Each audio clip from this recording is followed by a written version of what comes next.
noite. Estamos iniciando o programa A Bíblia Fala. Estaremos com os nossos amigos internautas falando sobre a Palavra de Deus. Vamos a uma pequena oração antes de iniciarmos o nosso programa de hoje. Divino Espírito Santo, rogamos a sua presença conosco, para que possamos transmitir a sua palavra e que seja de proveito para todos os nossos amigos internautas. Pedimos também que o Senhor esteja com eles, para que tenham sabedoria para entender aquilo que estaremos pregando aqui. Nós pedimos e agradecemos tudo em nome de Jesus. Amém. Hoje conosco, mais uma vez, a senhora Rosana Petri, que é produtora e também colabora aqui na apresentação deste programa, para a sua saudação. Agradeço a todos a companhia nesse programa, onde estudaremos um pouco sobre a Palavra de Deus e ouviremos alguns hinos em louvor ao nosso bondoso Pai Celestial. Vamos falar hoje sobre alguns versículos do capítulo 4 do livro de Marcos, do versículo 35 ao 41, falando sobre Jesus acalma a tempestade. Jesus acalma a tempestade.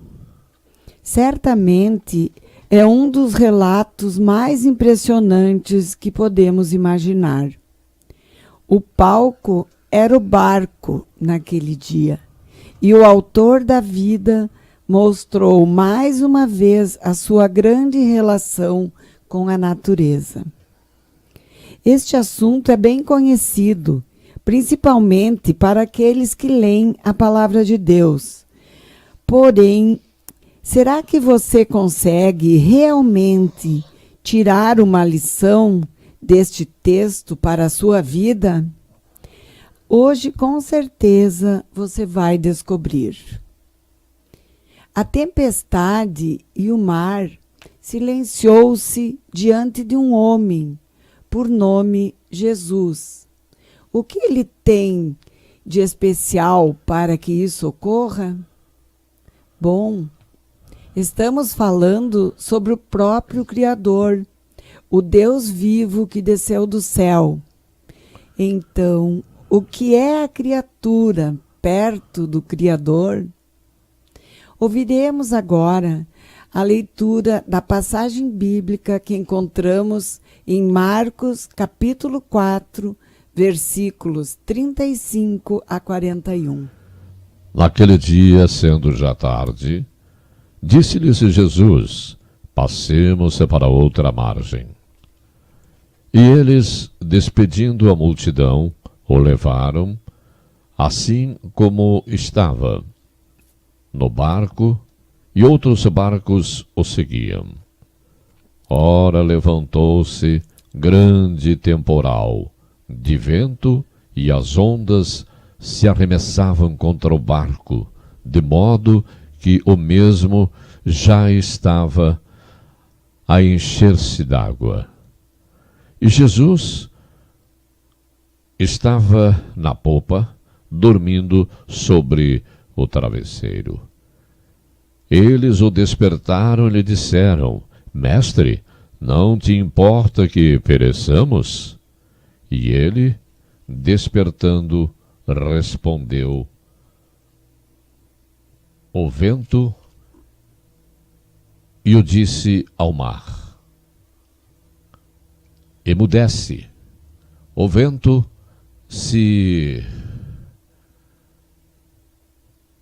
aquietou e fez grande bonança.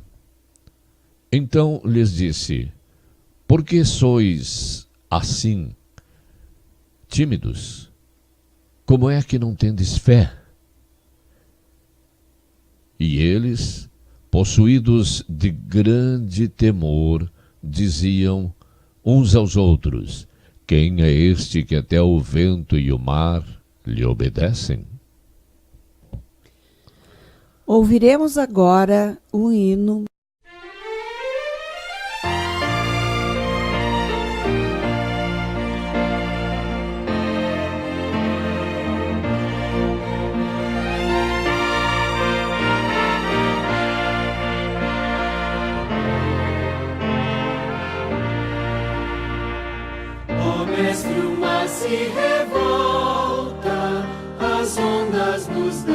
um pavor.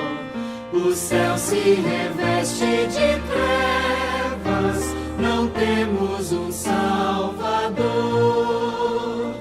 Não sentida que morramos, podes assim dormir. Se a cada momento nos vemos, já prestes a submergir, as ondas atendem ao meu mandar. Sossegado seja este revolto mar, a ira dos homens, o gênio do mal. As águas não podem a naufragar, que leva o Senhor, Rei do céu e mar. Pois todos ouvem o meu mandar. Sossegai, sossegai, convosco estou para vos salvar. Sim, sossegai. Mestre da minha tristeza, estou quase a sucumbir. A dor que perturba minha alma, eu peço-te, vem banir. De ondas do mar que me cobrem, quem me fará sair? Pereço sem ti, ó meu mestre, vem logo, vem me acudir. As ondas atendem ao meu mandar. Sossegai, que seja este revolto mar, a ira dos homens, o cheiro do mal. As águas não podem a naufragar, que leva o Senhor, Rei do céu e mar. Pois todos ouvem o meu mandar. Sossegai, sossegai, convosco estou para vos salvar. Sim, sossegai. Mestre, chegou a bonança, em paz eis o céu e o mar. O meu coração goza calma, que não poderá findar. Fica comigo, ó meu mestre, dono da terra e céu, e assim chegarei bem seguro ao porto destino meu. As ondas atendem ao meu mandar. Sossegai, que seja este revolto mar, a ira dos homens, o gênio do mal. As águas não podem a naufragar, que leva o Senhor, Rei do céu e mar. Pois todos ouvem o meu mandar. Sossegai, sossegai, convosco estou para vos salvar. Sim, sossegai.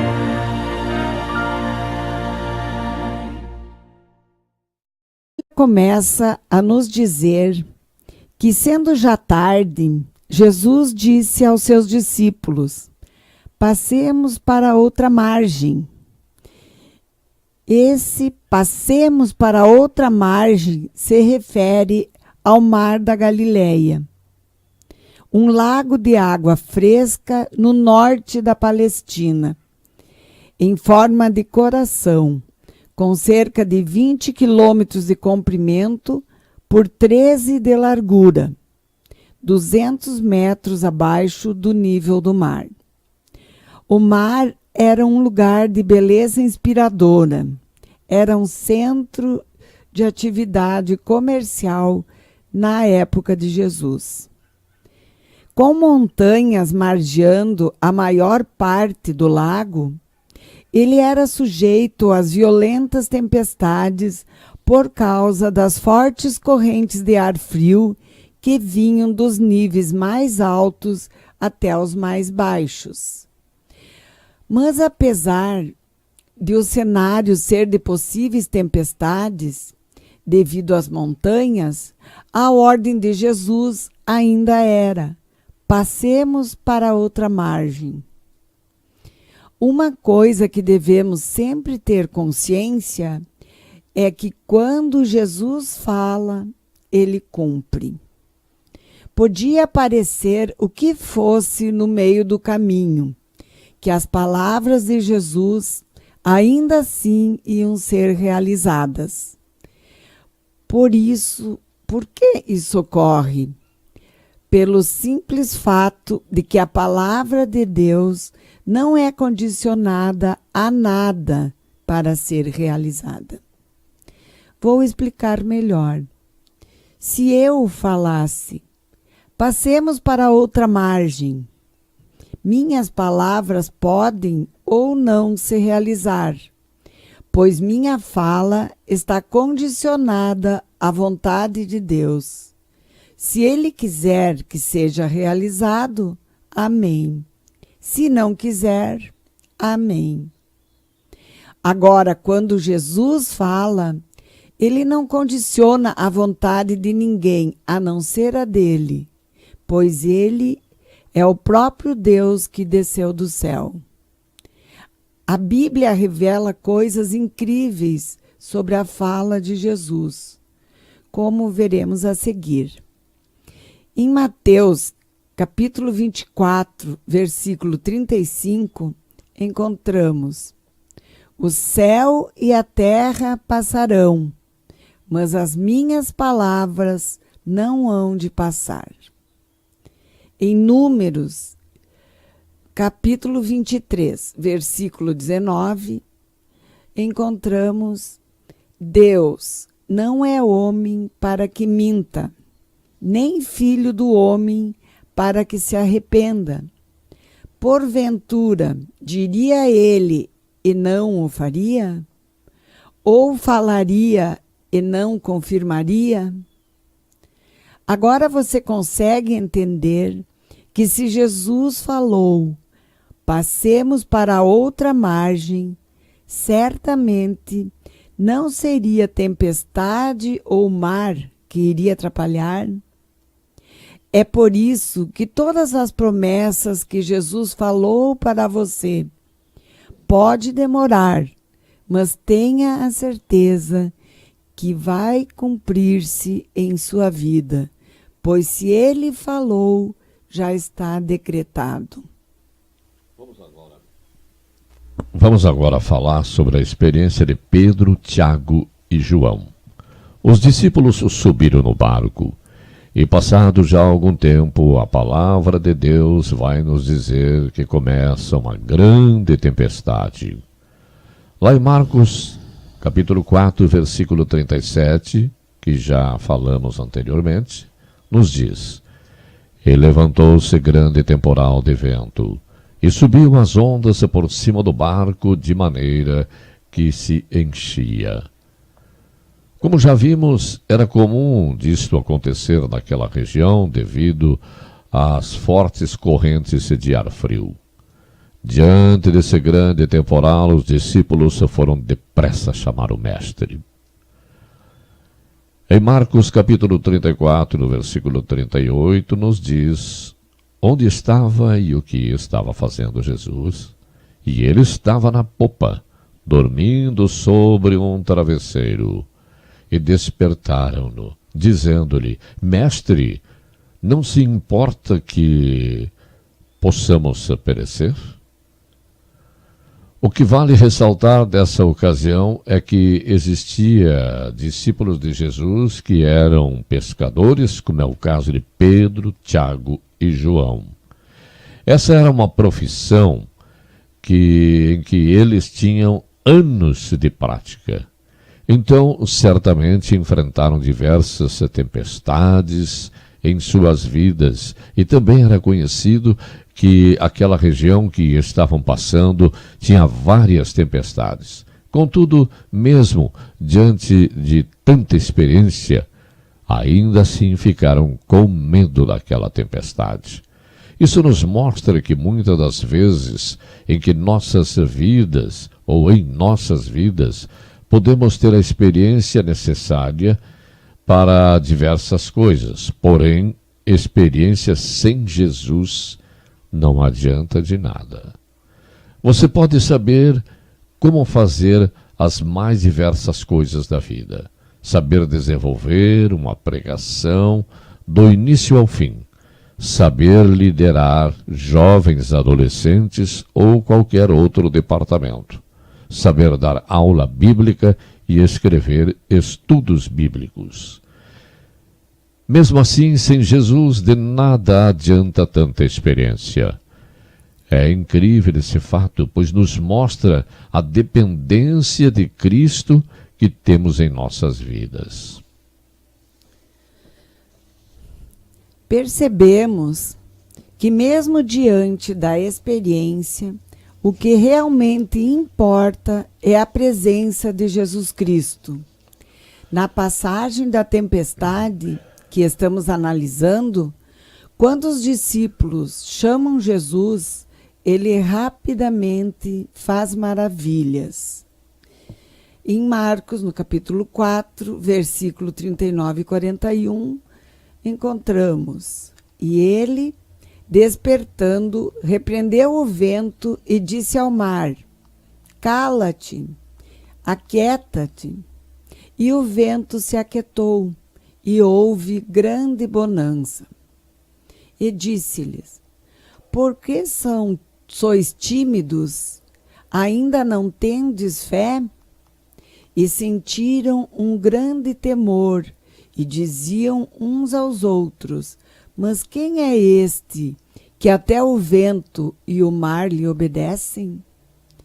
Assim podemos perceber que a presença de Jesus é muito mais valiosa do que a nossa experiência. Temos que começar a compreender, como Igreja de Cristo, que dependemos completamente da presença de Jesus.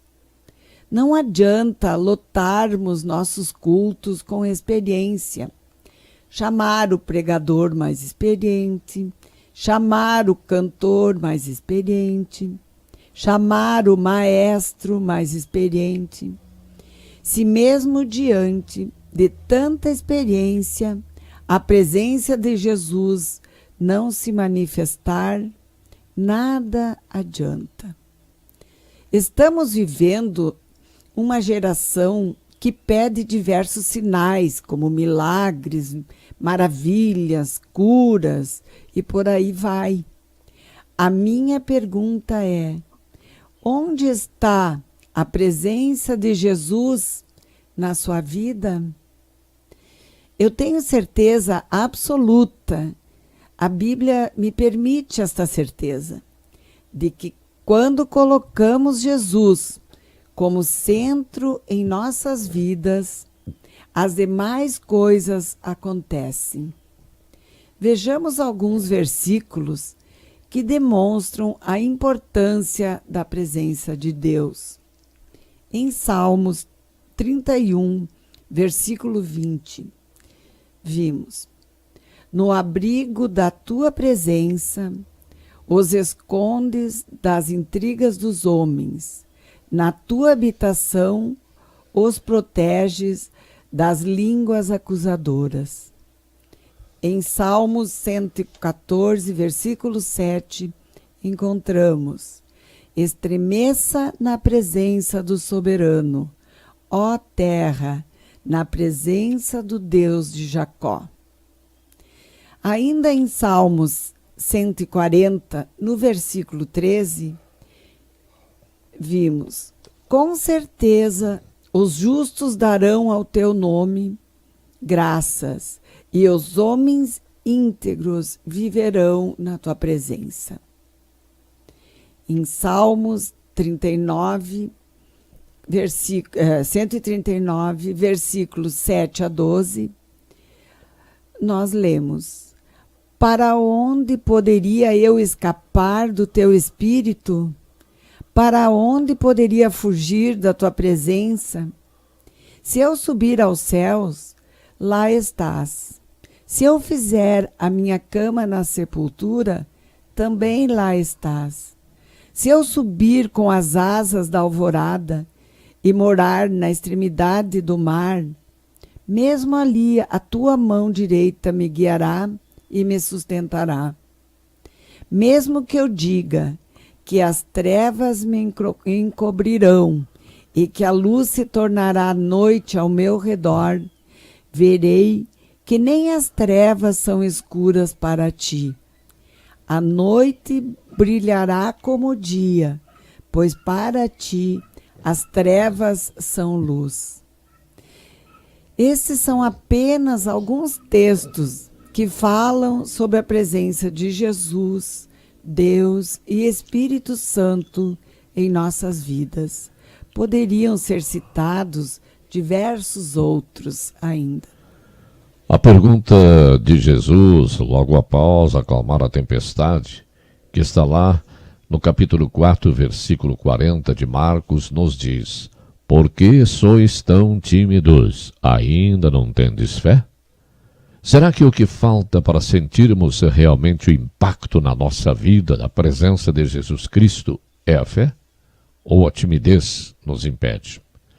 Quando o mestre menciona a falta de fé, fala sobre acreditar no sobrenatural que ele pode fazer. Quando fala da timidez, relaciona a intimidade que podemos ter com ele. São duas coisas essenciais em nossa jornada cristã: fé e intimidade. A minha pergunta, já no final desse estudo, é a seguinte: será que você tem fé se aproximando da presença de Cristo? Com fé e intimidade.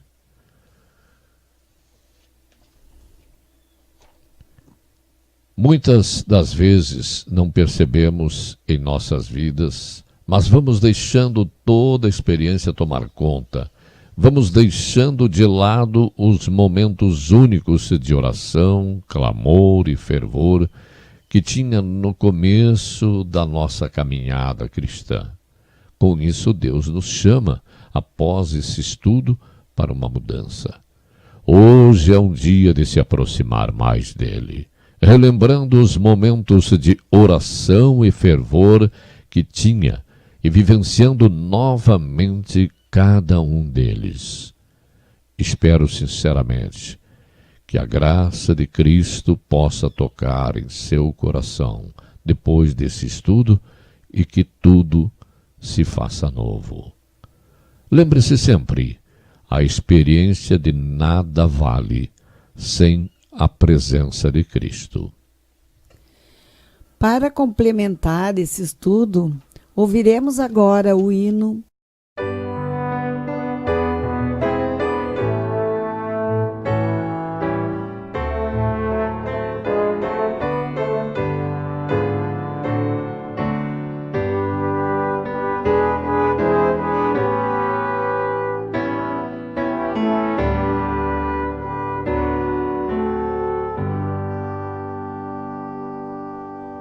Se a fé por vezes falta, quando o sol não posso ver, a Jesus eu digo humilde: ó, vem meu piloto ser, ó, não temas, sou contigo. Até o fim.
Estamos chegando ao final de mais um programa A Bíblia Fala. Esperamos que aquilo que falamos aqui, sobre a tempestade, sobre a ação de Jesus, as interrogações aos seus discípulos, tenha sido de proveito para os nossos prezados amigos internautas. Vamos fazer uma oração agradecendo a Deus mais esta oportunidade. Grande e poderoso Deus, somos gratos por termos mais esta oportunidade de comunicar a sua palavra aos nossos amigos, nossos prezados internautas. Esperamos, Pai, que aquilo que aqui falamos seja do proveito espiritual para todos aqueles que estão sintonizados conosco na web e a TV. Jesus está voltando. Obrigado pela companhia de todos e até o próximo sábado, quando estaremos aqui de volta. Senhora Rosana, para as suas despedidas. Agradeço a atenção de todos. Até o próximo sábado.